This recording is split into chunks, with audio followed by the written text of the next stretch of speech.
Hello mga kasisi, it's me again, padaan naman sa inyong wall. Kahit 5 hours lang ang tulog ko, dahil gabi na akong natapos gumawa ng ice candy, ito pa rin ako, gumising ng umaga kasi naglilinis sa aming bahay. Mula sa pagiging magulo, naging maaliwalas ang aming tahanan. Hindi man malaki pero sariling pawis at pagmamahal ang naging puhunan. Para sa bawat sulok nito, iba pa rin talaga kapag may sarili kang bahay. Kaya salamat sa aking mahal na asawa at sa lahat ng mga taong bukal sa pusong tumulong sa amin. Simple lang ang kaligayahan na ito pero hindi kayang tumbasan ng pera. Sabi nila, a mother's work is never done. Simula sa paglilinis ng bahay, pagdidilig ng halaman, hanggang sa pag-asikaso sa aking anak, ang bawat araw ay isang marathon. Pero sa dulo ng lahat, sulit ang pagod.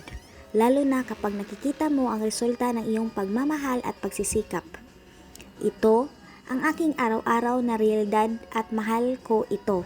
Dahil sa bawat pagising, salamat sa Panginoon. Sa bawat biyaya, maging maliit man o malaki, ako'y nagpapasalamat. Dahil ang kaligayahan ay hindi sa dami ng kung anong meron ka, kung hindi sa pagiging kontento sa kung anong meron ka.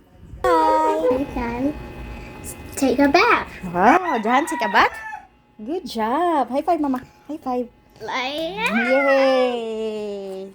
Say hooray! hooray! That's all for today's video. Thank you for watching. Bye-bye!